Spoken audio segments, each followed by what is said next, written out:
हरे कृष्णा। तो आज हम देखेंगे अध्याय 9 श्लोक संख्या 4। पिछली बार हमने किया था श्लोक संख्या 3 तक। ठीक है, तो उससे पहले हम मंगलाचरण करेंगे। ओम ज्ञानतिमिरन्धस्य ज्ञानञ्जनाशलाखया चक्षुरुन्मीलितं येन तस्मै श्रीगुरुवे नमः। श्रीचैतन्यमनोभीष्टं स्थापितं येन भूतले स्वयं रूप कदा मह्यं ददाति स्वपदान्तिकं। वन्देऽहं श्रीगुरो श्रीयुतपदकमलं श्रीगुरून् वैष्णवांश्च।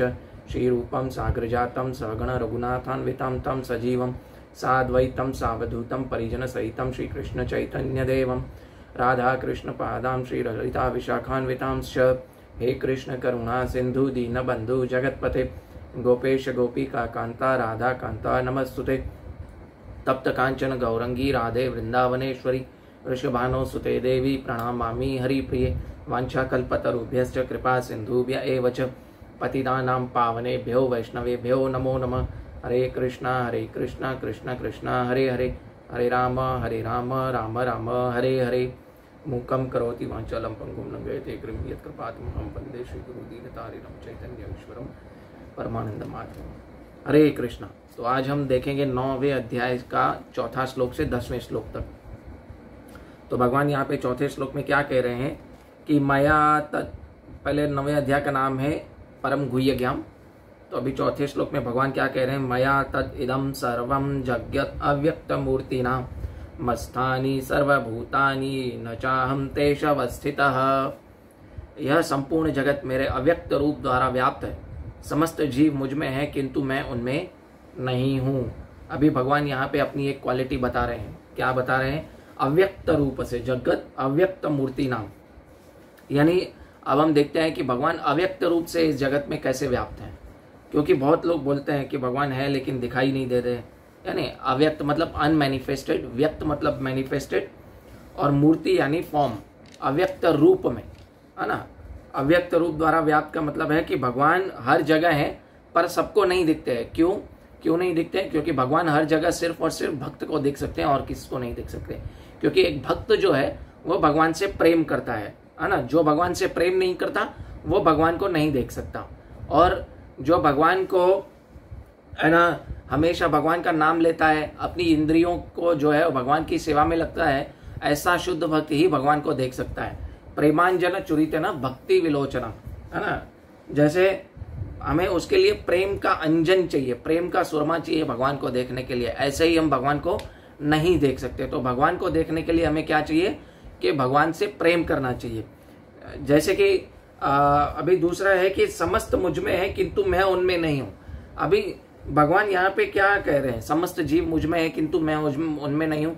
इसका मतलब ये है कि जैसे आप एक राजा होता है, तो राजा देखा जाए तो सब कुछ कर रहा नहीं होता है। उसकी जो शक्तियाँ हैं, उसके जो सोल्जर्स हैं, उसके द्वारा वो सब कुछ कर रहा होता है।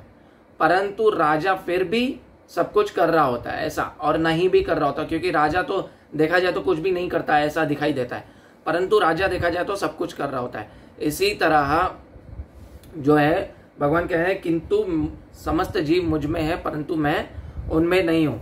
यानी कृष्णा और उसकी एनर्जी, है ना, उसके द्वारा भगवान हमें पता चलता है कि कैसे भगवान काम कर रहे हैं। और जिनमें हमने पहले देखा कि प्रेम नहीं है, उनको ये भगवान दिखाई नहीं देते, और भगवान उनके सामने प्रकट भी नहीं होते। भगवान उनके सामने प्रकट भी नहीं होते कि जिनमें उनका प्रेम नहीं है। और भगवान जिससे प्रेम करते हैं, जिस भक्त से प्रेम करते हैं, जो भी भक्त नहीं है उससे क्या करते हैं, भक्तों से प्रेम करते हैं। और जो भक्त नहीं है भगवान उनसे क्या करते हैं, व्यवहार करते हैं। जैसे हम देखें ऑफिस में जाते हैं तो ऑफिस के जो कलीग्स हैं उनसे थोड़ा बहुत प्रेम करते हैं, पर मोस्टली हम उनसे क्या करते हैं, व्यवहार करते हैं। और घर वालों से, अपने बीवी से, अपने बच्चों से, अपने माता पिता से हम क्या करते हैं, हम अपने बीवी बच्चों माता पिता से हम क्या करते हैं, प्रेम करते हैं। तो ये ऐसे ही भगवान है। जो भक्त हैं उनसे भगवान क्या करते हैं, प्रेम करते हैं, और जो भगवान के भक्त नहीं है उनसे भगवान क्या करते हैं, व्यवहार करते हैं। यानी अभी बहुत लोग है ना, यहाँ पे एक और भगवान है ना काट रहे हैं, एक और चीज को, निराकारवाद को काट रहे हैं। कैसे काट रहे हैं? जैसे कि बहुत सारे निराकारवादी क्या बोलते हैं कि भगवान का कोई रूप नहीं है, परंतु यहाँ पे देखिए भगवान ने क्या कहा है कि अव्यक्त रूप नाम व्याप्त हूँ और समस्त जीव मुझ में है किंतु मैं उनमें नहीं हूँ। यानी भगवान कहते हैं कि मैं जिनसे प्रेम करता हूँ तो प्रेम के लिए हमें क्या चाहिए? डीलिंग्स चाहिए। और प्रेम करने के लिए क्या चाहिए? रूप तो चाहिए ना। विदाउट रूप किसी से आप प्रेम नहीं कर सकते। तो इसी तरह आप किसी शून्य चीज को प्रेम नहीं कर सकते। इसी तरह भगवान यहाँ पे बता रहे हैं कि मैं साकार हूं, मेरा रूप है ना, मैं ऐसे ही किसी को प्रेम नहीं करता हूं। और दूसरा भगवान ये प्रेम में हमें क्या चाहिए? डीलिंग्स भी तो चाहिए। अभी यहाँ पे थोड़ा पैराग्राफ में देखते हैं श्रील प्रभुपाद क्या लिखते हैं। भगवान श्री कृष्ण के नाम, यश, लीलाओं आदि भौतिक इंद्रिया से समझा नहीं जा सकता। वो सचमुच तो निर्देशिक भक्ति में लगा रहता है, उसे भगवान का साक्षात्कार हो पाता है। ब्रह्म संहिता में कहा गया है कि प्रेमांजन चुरित भक्ति विलोचना संत सदैव हृदयेषु विलोकयन्ति। यदि किसी ने भगवान के प्रति दिव्य प्रेमाभूरुचि उत्पन्न कर ली है तो वह सदैव भीतर तथा बाहर भगवान गोविंद को देख सकता है। देखिए यहाँ पे श्रील प्रभुपाद भी परपट में यही बता रहे हैं कि कौन सा व्यक्ति भगवान को देख सकता है? जो भगवान से प्रेम करता है वो व्यक्ति भगवान को देख सकता है। भगवान का भक्त है वही भगवान को देख सकता है। बाकी तो आप ध्यान योग में जाएंगे, ज्ञान योग में जाएंगे तो आप भगवान को क्या कर सकते हैं कि पिछले श्लोकों में हमने बताया कि भगवान को आप महसूस कर सकते हो, लेकिन आप भगवान को प्रत्यक्ष देख नहीं सकते। प्रत्यक्ष आवागमन भगवान ने बताया ना कि भक्ति द्वारा आप मुझे प्रत्यक्ष इन आंखों से भी देख सकते हो, क्योंकि ये अगर भक्ति करेंगे तो हमारी इंद्रियां भी क्या बन जाएंगी? आध्यात्मिक बन जाएंगी। इसीलिए हम भगवान को देख सकते हैं। परंतु हम अगर भगवान से प्रेम नहीं करेंगे तो हम भगवान को नहीं देख सकते। अभी भगवान यहाँ पे दूसरा बता रहे हैं कि जो मुझ में है मुझ में हूं, परंतु मैं कहीं नहीं हूं। यानी भगवान यहाँ पे अपने परमात्मा रूप का विश्लेषण कर रहे हैं। परमात्मा रूप का विश्लेषण यानी भगवान जो हमारे हृदय में परमात्मा रूप में बैठे हैं वो क्या है? वो भगवान का रिफ्लेक्शन ही है ना। भगवान और उनके रिफ्लेक्शन में कोई अंतर होता नहीं है। तो भगवान हर जगह व्याप्त कैसे है? परमात्मा के रूप में हर जीव में व्याप्त है। इसीलिए भगवान कह रहे हैं कि मैं समस्त जीव में हूं किंतु समस्त जीव मुझ में है किंतु मैं उनमें नहीं हूं। यानी भगवान का जो रिफ्लेक्शन है परमात्मा, उससे वो भगवान सब जगह पे व्याप्त है। और इससे भगवान बता रहे हैं कि ऐसे में पूरे ब्रह्मांड को कंट्रोल करता हूं। जैसे एक चंद्रमा देखें, चंद्रमा क्या है? लो टाइड हाई टाइड कहाँ से कंट्रोल करता है? वहां पे बैठे बैठे करता है ना, चंद्रलोक में खुद चंद्रमा। उसी तरह भगवान अपने परम धाम में बैठ के, यानी कि भगवान तो परम पुरुष है, पूर्ण पुरुषोत्तम है, तो भगवान परम धाम में बैठ के क्या करते हैं? ये सब चीजों को कंट्रोल करते हैं सैटेलाइट द्वारा। और यहाँ तक कि ध्यान लगाएं तो हमें पता, ध्यान नहीं लगाएंगे भगवान में, ध्यान नहीं लगाएंगे, भगवान की भक्ति नहीं करेंगे तो हमें पता नहीं चलेगा कि हम जेल में बैठे हैं, है ना। जैसे आप देखो कि ये जेल है, लेकिन ये जेल में भौतिक जगत जेल कैसे है? क्योंकि जेल है ये इसलिए कि हम हमारी इच्छाओं द्वारा यहाँ पे बंध जाते हैं, तो हम यहाँ से बाहर नहीं निकल पाते। इस संसार से हमारी आसक्ति हमें बांध लेती है, तो हम इस जेल से नहीं निकल पाते हैं। अटैचमेंट है ना, अटैचमेंट वो हमारी एक्चुअली इस जो है पुनरपि जननम पुनरपि मरणम का मेन कारण है। हमारे एक्चुअली मन में एक प्रश्न आएगा। पहले हम थोड़ा सा तात्पर्य पढ़ेंगे, फिर अगला श्लोक के लिए हम बताएंगे। फिर भी किसी को निष्कर्ष नहीं पहुंचना चाहिए कि सर्वत्र फैले रहने के कारण भगवान अपनी व्यक्तिगत सत्ता खो दी है। ऐसे तर्क का निराकरण करने के लिए भगवान हमें कहते हैं कि मैं सर्वत्र हूँ, प्रत्येक वस्तु मुझ में है, फिर भी मैं पृथक हूँ। यानी भगवान कहते हैं कि मैं एज अ परमात्मा सब लोगों के इसमें बैठा हूँ, हृदय में बैठा हूँ, परंतु मैं अलग भी हूँ क्योंकि मेरा अलग रूप है। क्योंकि भगवान का मैंने बताया ना, परमात्मा और भगवान दोनों एक है, परंतु भगवान और परमात्मा में क्या है कि उनका रिफ्लेक्शन है। तो परमात्मा और भगवान का जो रिफ्लेक्शन है उसमें कोई अंतर नहीं होता। जो अभी देखिए उदाहरण, राजा किसी सरकार का अध्यक्ष होता है तो सरकार उसकी शक्ति का प्राकट्य होती है। विभिन्न सरकार विभाग राजा की शक्ति के अतिरिक्त और कुछ नहीं होते। प्रत्येक विभाग राजा की क्षमता पर निर्भर करता है, तो राजा भी इसे यह आशा नहीं की जा सकती है वह विभाग में स्वयं उपस्थित हो। यानी यहाँ पे श्रील प्रभुपाद, जैसे मैंने आपको उदाहरण बताया, जैसे राजा है उसकी शक्ति क्या है? उसकी सरकार है, उसके सोल्जर्स है ना, उसके मंत्री उसकी शक्ति है। तो क्या है? वो हर जगह व्याप्त है, ऐसे हमें समझ लेना चाहिए। परंतु वो हर जगह नहीं भी है, क्योंकि राजा हर वक्त हर जगह नहीं रह सकता। इसी तरह भगवान श्री कृष्ण जो है वो क्या है? एज अ परमात्मा हर जगह है, एज अ ब्रह्म रूप कण कण में है, परंतु हमें क्या है समझना चाहिए कि भगवान हर जगह नहीं उपस्थित होते हुए भी उपस्थित नहीं है, क्योंकि भगवान एज अ पूर्ण पुरुषोत्तम अपने धाम में रहते हैं, हमेशा अपने धाम से कहीं बाहर नहीं जाते। ठीक है।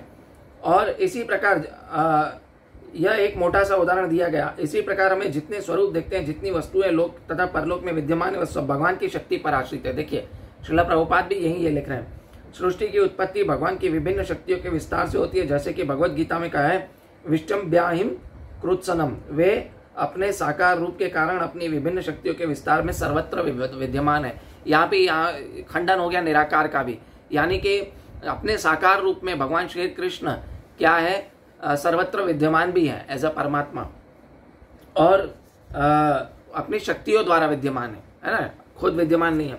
अभी हमारे मन में एक प्रश्न आएगा कि भगवान को ये बोलने क्या बोले कि हमें अभी एक्चुअली देखा जाए तो हमें डाउट भी हो सकता है कि भगवान सर्वत्र कंट्रोल कैसे करते हैं, है ना, क्योंकि भगवान को पता था कि ये श्लोक के बाद लोग डाउट करेंगे कि हमारे लोग ये सर्वत्र लोग हर जगह भगवान कंट्रोल कैसे करते हैं। तो अगला श्लोक पढ़ते हैं कि न च मस्तानि भूतानि पश्चिमे योगम ऐश्वर्यम भूत भृतच्च भूतस्थो ममात्मा भूत भावनः, यानी भगवान क्या कहते हैं कि तथापि मेरे द्वारा उत्पन्न सारी वस्तुएं मुझ में स्थित नहीं रहती, जरा मेरे योग ऐश्वर्य को देखो, और यद्यपि मैं समस्त जीवों का पालक भरता हूं और सर्वत्र व्याप्त हूं, लेकिन मैं विराट अभिव्यक्ति का अंश नहीं हूं, क्योंकि मैं सृष्टि का कारण स्वरूप हूं। अभी भगवान यहाँ पे क्या बताने के, भगवान बता रहे हैं कि वो कंट्रोल कैसे करते हैं। पहले तो कि बोला सब मुझ में स्थित है, अब बोल रहे हैं कि मैं पर नहीं हूं, मैं ना सब में नहीं हूं। भगवान अभी कॉन्ट्राडिक्टरी स्टेटमेंट क्यों दे रहे हैं, ये सीक्रेट है। एक्चुअली इसको समझने के लिए हमें क्या समझना है कि भगवान के पास पावर है। क्या पावर है? भगवान के संकल्प मात्र से ही सब सृष्टि चलती है। भगवान को कुछ जाके एंडोवर नहीं करना पड़ता, उनको कुछ प्रयास नहीं करना पड़ता। भगवान है ना यहाँ पे अपना दूसरा स्वभाव बता रहे हैं कि कंट्रोल कैसे करते हैं, कि भगवान यहाँ पे सिर्फ अपने संकल्प मात्र से ही सब कुछ कंट्रोल कर सकते हैं, उनको अपने पर्सनली जाके कुछ चीजें कंट्रोल नहीं करनी पड़ती है। और भगवान अपने आप में संतुष्ट है ना, भगवान को किसी बाह्य वस्तु की जरूरत नहीं है। भगवान देखा जाए तो इस मटेरियल वर्ल्ड में कोई इंटरेस्ट नहीं रखते, आगे भगवान बताएंगे। और भगवान का स्वभाव क्या है? प्रेम करना और कृपा करना।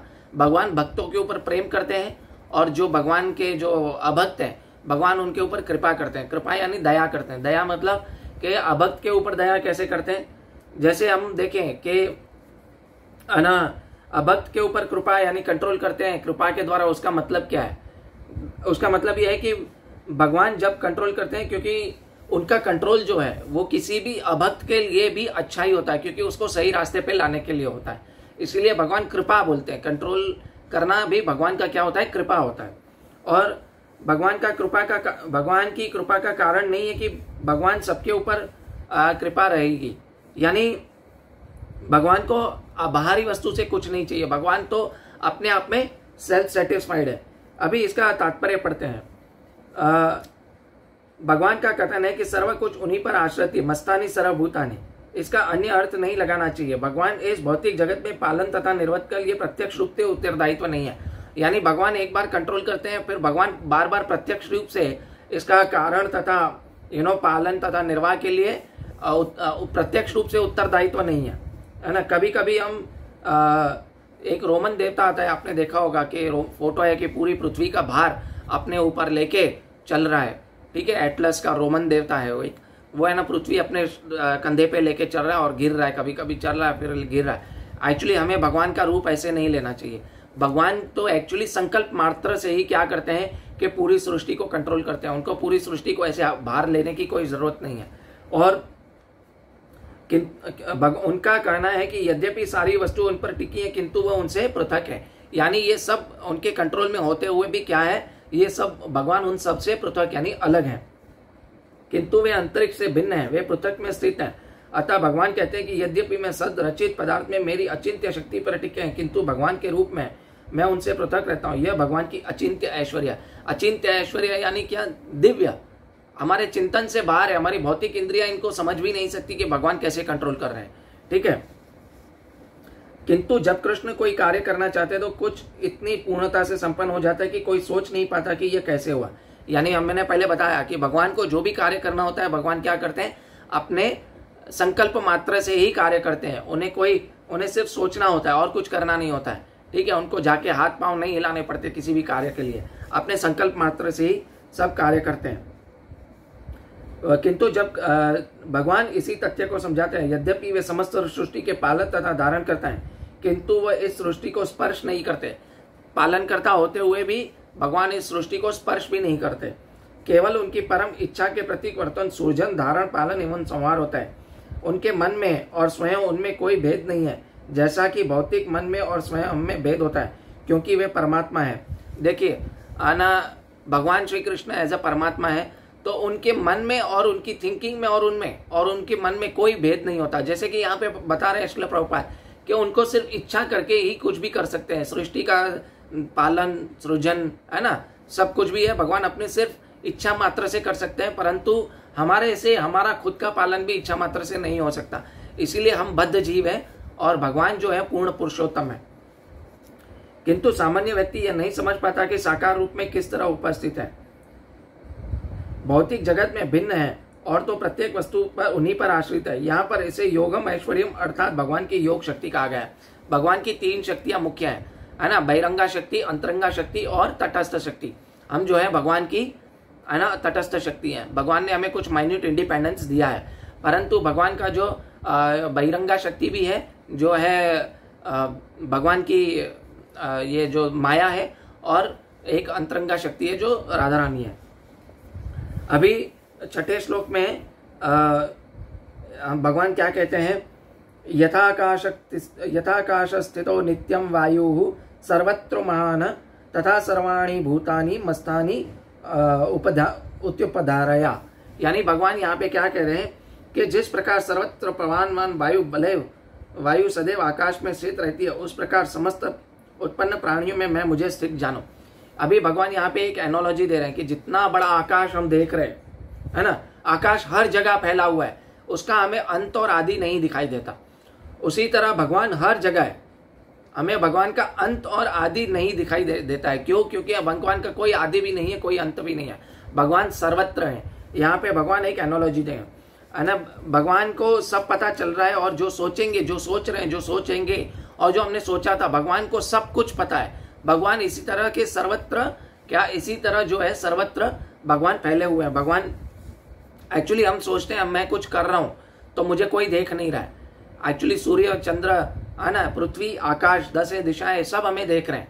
इवन हमारी इंद्रियों में एक एक देवता बैठे हुए हैं, तो हम कुछ भी कर रहे हैं तो हमें देख रहे हैं। हमारे हृदय में भगवान क्षीरोदक्षाई विष्णु के रूप में जो है परमात्मा रूप में बैठे हैं, तो हम जो कुछ भी कर रहे हैं वो परमात्मा से छुप नहीं सकता। हम क्या सोच रहे हैं, क्या सोचेंगे, है ना, क्या हमने किया भूतकाल में, क्या भविष्य काल में हम करने की सोच रहे हैं, वो भगवान से नहीं है ना रुक छुपाया जा सकता। इसी तरह हमें पता चलता है कि भगवान जो है सर्वत्र व्याप्त है, इसलिए भगवान ने यहाँ पे आकाश की एनोलॉजी दी है।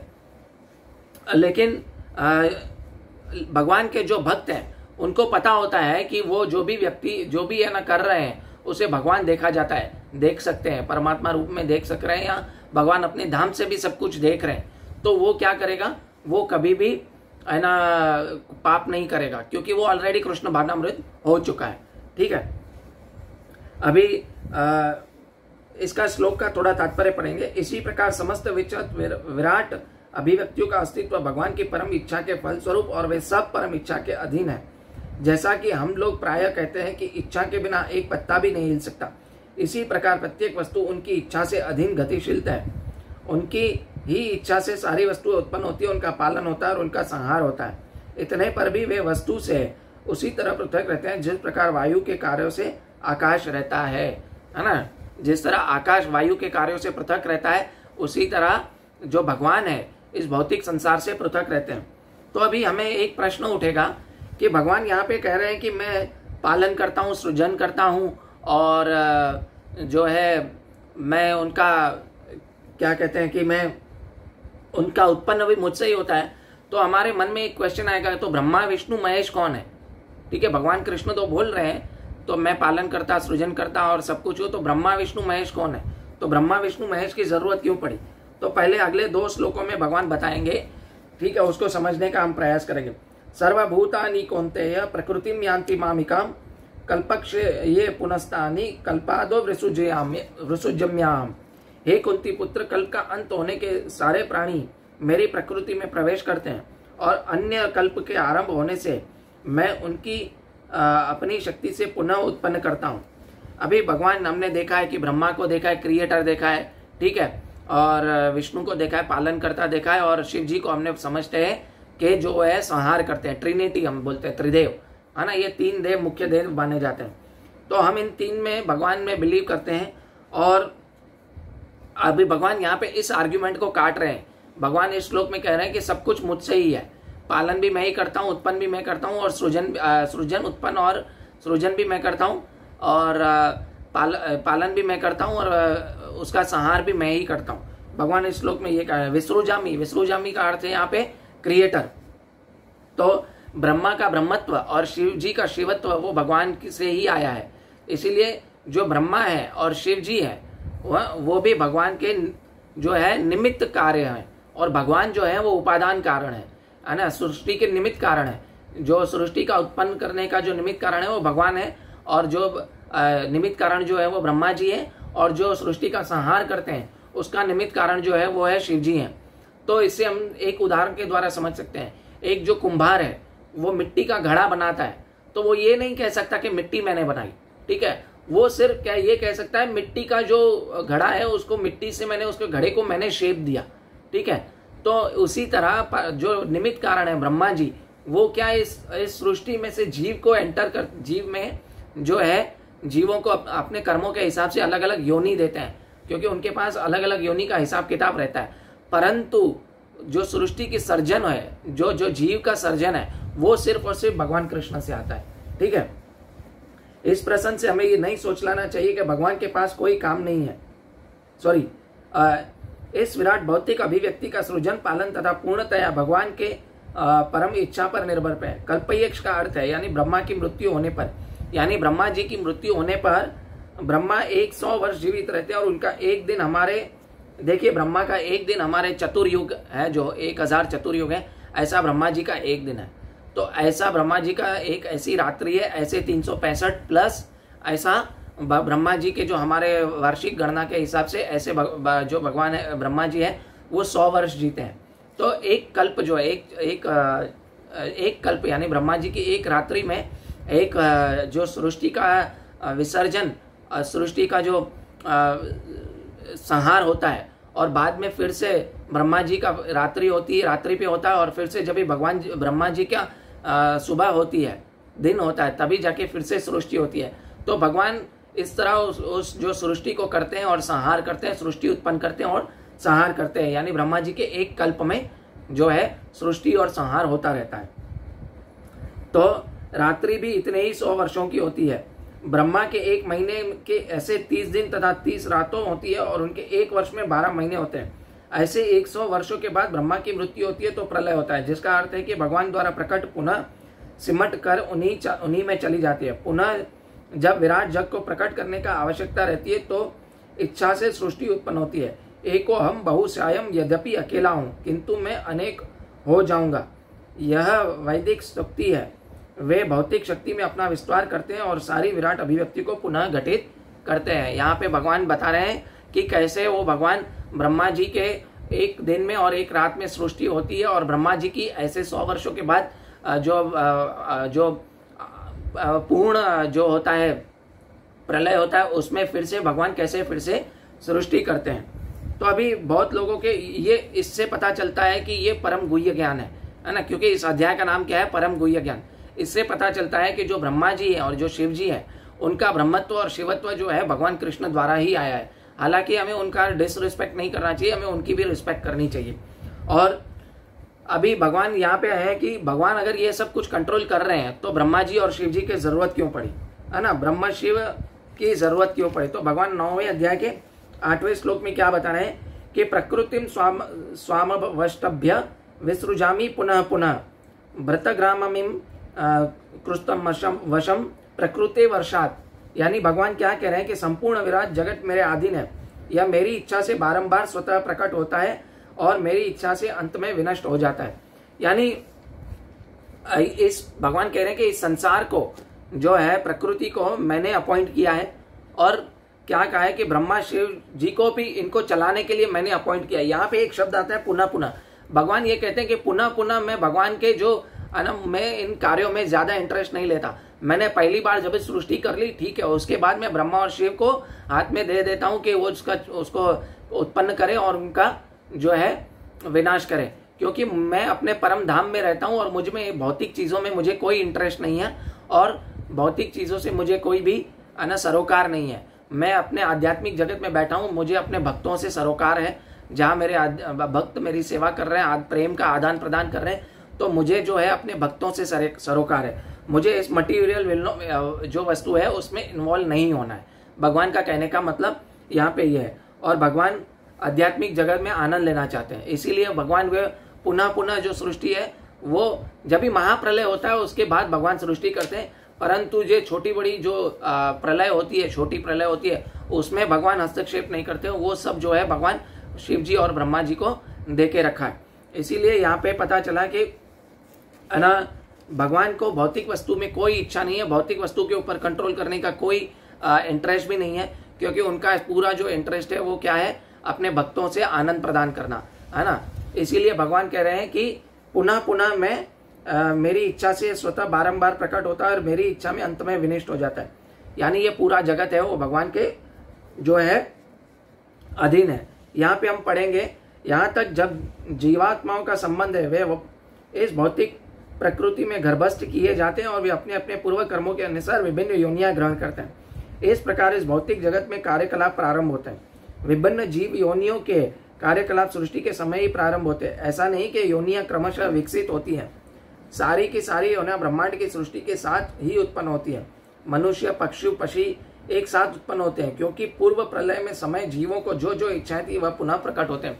यानी देखिए, जो पहले प्रलय हो गया उसमें अगर सृष्टि जैसे विनाश होता है, सृष्टि का संहार होता है, उसके बाद जब से फिर से सृष्टि होती है तो क्या होता है कि वापस जो सृष्टि होती है तो उसमें क्या है कि भगवान आपको अलग अलग योनियां फिर से नहीं मिलती, आपके कर्मों के हिसाब से आपको अलग अलग योनियां मिलती है। अलग से कोई जो जीवात्माएं प्रकट नहीं होती है। यही जो जीवात्मा है वो 84 लाख योनि में फंसती रहती है, परंतु जो व्यक्ति भगवान की भक्ति करता है वो मृत्यु के बाद सीधा भगवत धाम में जाता है, उसकी जो है सृष्टि वापस नहीं होती है ना। ये हमें समझना होगा, जो हमने 8वें अध्याय के 16वें श्लोक में भी देख लिया था। क्योंकि पूर्व प्रलय के समय जीवों को जो इच्छाएं थी वह पुनः प्रकट होती हैं। इसका स्पष्ट संशय कहते हैं अवश्यम शब्द से मिलता है। जो जीवों को इस प्रक्रिया से कोई सरोकार नहीं है, पूर्व सृष्टि में जिस जिस अवस्था में थे उस अवस्था में पुनः प्रकट होते हैं और वह सब भगवान की इच्छा से ही संपन्न होता है। यानी हमारे मन में जो भी इच्छा रह गई हो तो उससे क्या होता है कि हम हमारे जब भी सृष्टि का प्रलय होता है, जब वापस से सृष्टि होती है तो हमारी इच्छा के हिसाब से हमको योनि मिलती है। यहाँ पे कहने का मतलब ये है, यही भगवान की अचिंत्य शक्ति है। विभिन्न योनियों को उत्पन्न करने के बाद भगवान उनमें से कोई नाता नहीं रह जाता। यह सृष्टि विभिन्न जीवों की रुचियों को पूरा करने का उद्देश्य होती है, अतः भगवान इसमें किसी तरह से बद्ध नहीं होते हैं। यानी भगवान इस सृष्टि को करने में बद्ध नहीं होते। जैसे कि बहुत लोग बोलते हैं भगवान ने ये दुनिया क्यों बनाई, क्योंकि हम भौतिक आध्यात्मिक जगत में हम भगवान के साथ बहुत खुश थे, परंतु हमने है ना स्वतंत्रता अपने हाथों में लेनी चाहिए। We want to be a proprietor. तो इससे क्या हुआ कि हमने भगवान से ईर्ष्या करना स्टार्ट कर दी। तो भगवान से हमने आई लव यू गॉड नहीं करके हमने भगवान से क्या कहा, भगवान मैं आपसे अलग रहना चाहता हूँ, मैं आपसे स्वतंत्र रहना चाहता हूँ। तो भगवान ने हमारी जो माइंडेड इंडिपेंडेंस है उसमें दखल नहीं देके भगवान ने हमारे लिए मटेरियल वर्ल्ड बनाया। लेकिन भगवान ने मटेरियल वर्ल्ड को दुखालयम अशाश्वतम बोल दिया, क्योंकि भगवान ने कहा कि यहाँ पे आपको सुख मिलने वाला नहीं है, जब आप मेरी शरण में आओगे तो ही आपको सुख मिलेगा। जैसे कि एक गृहिणी है, घर पे सब्जी काट रही है, तो एक छोटा बच्चा आके बोले कि मुझे है ना सब्जी काटनी है, वो जिद करता है, तो माँ बोलती है उसको नहीं तेरा हाथ कट जाएगा, लेकिन फिर भी वो बोलता है कि नहीं मुझे है ना ये सब्जी काटनी है। तो जब भी वो सब्जी काटने जाता है तो उसकी छुरी से उंगली कट जाती है, तभी उसको पता चलता है कि नहीं मेरी माँ सही बोल रही थी, और वो माँ के पास जाता है, माँ उसको बैंडेज वगैरह लगाती है। ठीक है, तो उसी तरह हम हमारी चॉइस को है ना, हमारे चॉइस को, हमारे प्रेम को, चॉइस को रिपेयर करने के लिए भगवान ने ये मटेरियल जगत बनाया ताकि हम भगवान के पास वापस जा सकें, है ना। हमारी इच्छा थी कि हम भगवान से स्वतंत्र रहें। हमारे ये जैसे एक व्यक्ति जो है घर में खाना वगैरह सब बना रहा है, एक गृहिणी खाना बना रही है, सब कर रही है, लेकिन उसका बच्चा बोले कि मुझे डॉल हाउस चाहिए, मुझे अलग रहना है। तो डॉल हाउस में सब खेलता है, सब कुछ करता है, परंतु जब उसको असली भूख लगती है पेट की, तो माँ उसको थोड़ी ना बोलती है कि है ना कि तू है ना तेरे पास सब कुछ है तो सही, तू अभी है ना ये कर ले, खाना बना ले। लेकिन उसको पता है कि माँ को पता है, माँ उसे एक्सेप्ट कर लेती है और बाद में उसको खाना देती है। इसी तरह जो भगवान है, भगवान हमें, हम अगर भगवान की शरण में जाएंगे तो भगवान हमें फिर से एक्सेप्ट कर लेते हैं। एक और उदाहरण दूंगा, जैसे एक व्यक्ति है, अपने बेटे को है ना कहता है कि उसका बेटा, एक व्यक्ति बहुत अमीर है और उसका बेटा है ना अपने पिता से अलग रहने की इच्छा रखता है। पिता उसको कहता है कि नहीं, तू मुझसे अलग सुखी नहीं रह सकता, लेकिन फिर भी वो बेटा जिद करता है और कहता है कि मुझे आपसे अलग रहना है। अगर वो अलग जाके रहता है और ठोकरें खाता है, फिर वापस आता है, तो उसका पिता क्या है, उसको एक्सेप्ट नहीं करेगा, उसका पिता उसको 100% वापस एक्सेप्ट करेगा। इसी तरह हम माया में रह के, इस बद्ध जगत में रह के, हम बद्ध जीव हैं, ये दुखालयम अशाश्वतम में रह के हम बहुत सारा जो है ये कर रहे हैं कि हम ठोकरें खा रहे हैं। जब माया की फटकार लगती है हमें, तभी हम भगवान के शरण में जाते हैं, तो भगवान हमें फिर से एक्सेप्ट करते हैं। तो बहुत सारे लोगों को भगवत गीता का एक्चुअली उद्देश्य पता नहीं है। भगवत गीता आप ऐसे ही पढ़ते रहेंगे तो हमें समझ में नहीं आएगी। भगवत गीता हमें प्रामाणिक गुरु के अंडर में जाके समझनी पड़ेगी, ऐसे ही नहीं समझ में आएगी। ठीक है, अभी भगवान आगे क्या कहते हैं 9वें श्लोक में, नचा माम तानी कर्माणि निबंधति धनंजय उदासीन उदासीन मसक्तम तेषु कर्मसु उदासीनम असक्तम तेषु कर्मसु। हे धनंजय, ये सारे कर्म मुझे नहीं बांध पाते, मैं उसी उदासीन आदि की भांति इन सारे भौतिक कर्मों से सदैव विरक्त रहता हूँ। यानी एक देखिए भगवान क्या कह रहे हैं, मैं इन सब चीजों में रह के हुए भी क्या है कि मैं इन कर्मों में बंध में नहीं आता, क्योंकि भगवान जो है वो तो भगवान पूर्ण पुरुषोत्तम है। जैसे कि एक जेलर है, जेलर रोज जेल की ना पुलिस स्टेशन जाता है, जेल का ये ब्यौरा करता है, लेकिन मूर्ख लोग ये समझते हैं कि ये भी हमारी तरह है, जेल में आया है ना। अगले 11वें श्लोक में भगवान बताएंगे, मूर्ख लोग मुझे पुरुष समझते हैं, सामान्य पुरुष समझते हैं, मैं तो पूर्ण पुरुषोत्तम हूँ। तो जेलर जो कैदी है उनको यही लगता है कि ये जेलर है ना, ये भी हमारी तरह ना जेल में आ गया। देखो नहीं, भगवान तो पूर्ण पुरुषोत्तम है और भगवान को कोई भी बांध नहीं सकता। और दूसरा भगवान यह क्या कहे कि मैं उदासीन की भांति इन भौतिक कर्मों से सदैव विरक्त रहता हूँ, यानी इनसे आसक्ति नहीं रहता हूँ, विरक्त रहता हूँ। यानी जैसे एक जज होता है ना, जज क्या करता है कि वो रोज कोई ना कोई है ना अदालत में अपना डिसीजन सुनाता है, लेकिन वो डिसीजन सुना के छोड़ देता है। वो उससे विरक्त नहीं रहता, वो उससे आसक्त नहीं रहता, वो उससे विरक्त रहता है। क्यों? क्योंकि वो उससे अटैच नहीं है, क्योंकि वो उन सब चीजों से दूर है।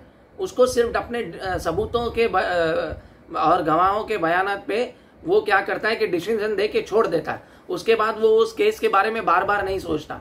इसी तरह जो भगवान श्री कृष्ण ये सृष्टि करके छोड़ देते हैं, इस सृष्टि के बारे में बार बार समझते नहीं है, हाँ, सोचते नहीं है।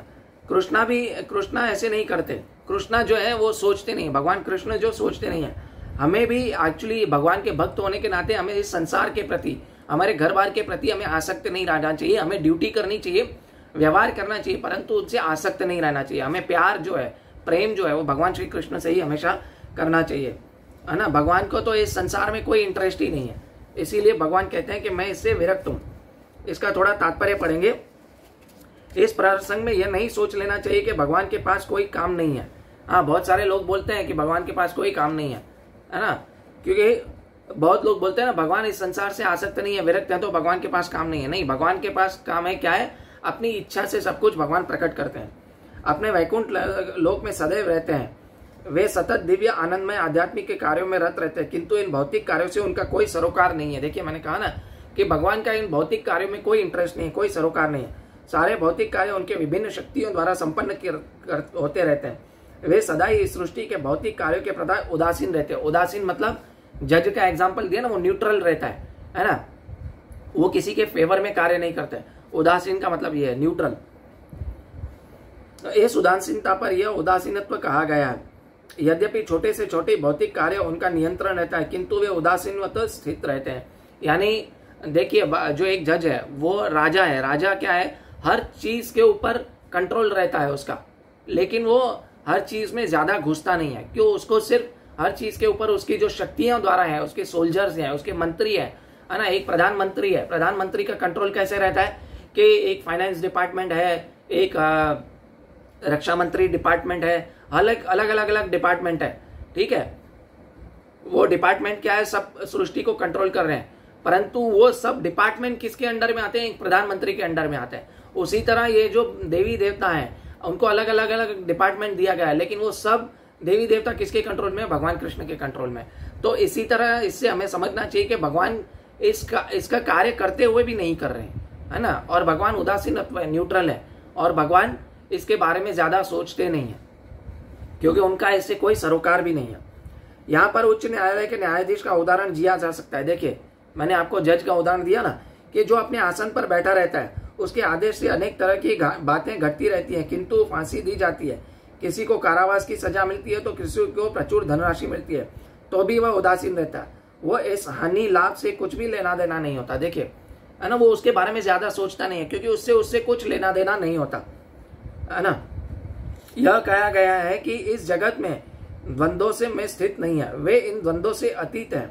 न ही इस जगत की सृष्टि का प्रलय उनकी आसक्ति रहती है, और सारे जीव अपने पूर्व कर्मों के सह विभिन्न योनियां ग्रहण करते हैं, और आप भगवान में इसमें कोई व्यवधान नहीं डालते। यानी जो व्यक्ति अपने कर्मों के हिसाब से, है ना, अपना जो भी करता है, अपनी जो अलग योनि उसको मिलती है, तो भगवान उसमें व्यवधान नहीं डालते, क्योंकि आपको, और जो सृष्टि का जो विसर्जन होता है, जो प्रलय होता है, उसमें भी भगवान श्री कृष्ण कोई, है ना, ये नहीं डालते, बाधा नहीं डालते, क्योंकि वो अपने समय के अनुसार होता रहता है।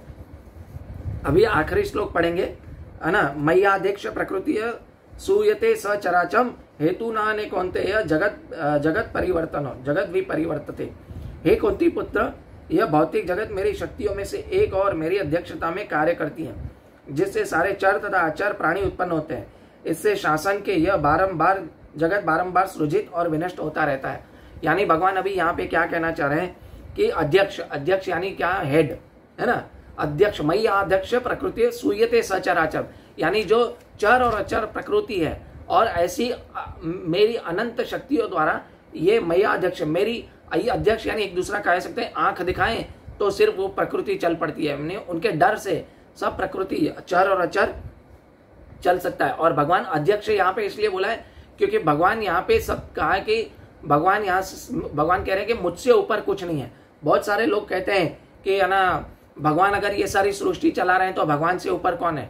उन मूर्खों को ये श्लोक पढ़ाना चाहिए कि भगवान यहाँ पे कह रहे हैं मय्या अध्यक्ष प्रकृति ना, यानी मुझसे ऊपर कुछ नहीं है ना। और तो हमें क्या करना चाहिए, चर और अचर वस्तुएं जो है भगवान श्री कृष्ण के कंट्रोल में है, तो हमें एंड ऑफ द डे भगवान की शरण जाना चाहिए, और भगवान के साथ हमें, है ना, भक्ति करनी चाहिए, ताकि हम इस जन्म मृत्यु के चक्कर से ऊपर उठ सकें। अभी यहाँ पे तात्पर्य पढ़ेंगे, आखिरी श्लोक है। यहाँ स्पष्ट कहा गया है कि यद्यपि परमेश्वर इस जगत के समस्त कार्यों से पृथक रहते हैं, किंतु परम अध्यक्ष निर्देशन में बने रहते हैं। परमेश्वर परम इच्छामय और भौतिक जगत आधारभूत स्वरूप, किंतु उसकी सभी व्यवस्था प्रकृति द्वारा की जाती है। भगवत गीता में कृष्ण कहते हैं कि मैं विभिन्न योनियों और रूपों वाले जीवों का पिता हूँ। पिता अमस्य जगतो माता धाता पितामह, भगवान कहते हैं, है ना, पूरे जगत का पिता माता धाता सब मैं हूँ। हम बीज प्रदा पिता कहते हैं, है ना, सबका बीज प्रदा पिता भी मैं हूँ, पिता मैं हूँ, भगवान कहते हैं सबका, है ना। जिस तरह पिता बालक उत्पन्न करके माता के घर में वीर्य स्थापित करता है, उसी तरह परमेश्वर की चितवन मात्र से प्रकृति के घर में जीवों की प्रविष्टि होती है, और उस अपनी अंतिम इच्छाओं तथा कर्मों के अनुसार विभिन्न रूपों तथा योनियों में प्रकट होते हैं। अतः भगवान जगत में प्रत्यक्ष रूप में आसक्त नहीं होते, भगवान इस जगत में आसक्त नहीं होते, क्योंकि भगवान ने पहले क्या कहा कि मैं उदासीनत्व हूँ, है ना, मैं उदासीन हूँ, क्योंकि मेरा इससे कोई सरोकार नहीं है। I am not attached to this world, I am neutral. वे प्रकृति पर दृष्टिपात करते हैं, इस तरह प्रकृति क्रियाशील हो उठती है और तुरंत ही वस्तुएं उत्पन्न हो जाती है, क्योंकि वे प्रकृति पर दृष्टिपात करके, इसलिए परमेश्वर ओर से तो निसंदेह क्रिया होती है, किंतु भौतिक जगत के प्राकट्य से उन्हें कुछ लेना देना नहीं होता। दृष्टिपात यानी देखा ना, मय्या अध्यक्ष, यानी भगवान सिर्फ देखते हैं, और उसका क्या होता है कि प्रकृति का सृजन और विसर्जन सब कुछ होता है, ठीक है, प्रलय सब होता है। वस्तुतः भगवान को इस जगत का कोई प्रयोजन नहीं रहता, किंतु वे इस अपने दृष्टिपात से उत्पन्न करते हैं और व्यवस्थित करते हैं। सारांश के रूप में यह कहा जा सकता है कि परमेश्वर की अध्यक्षता के बिना प्रकृति की कुछ भी नहीं कर सकते तो भी वह भगवान के कार्यों से पृथक रहते हैं, तो भी भगवान समस्त कार्यों से पृथक रहते हैं। यानी भगवान ये सब कुछ करते हुए भी, है ना, कुछ नहीं कर रहे हैं। ठीक है, हरे कृष्णा। तो आज का यहाँ पे सत्र का हम यहीं पे अंत करते हैं, वाणी को विराम देता हूँ। कृपया मुझसे कुछ भी भूल हो गई तो मुझे क्षमा करें, मैं अपने हृदय के शुद्धिकरण के लिए सब कुछ बोल रहा था। वांछा कल्पतरुभ्यश्च कृपा सिंधुभ्यैव च पतितानां पावनेभ्यो पावनेभ्यो वैष्णवेभ्यो नमो नमः। अनंत कोटि वैष्णव वृंद की जय, श्रील प्रभुपाद की जय। निताय गौर प्रेमानंदे। हरि हरि बोल।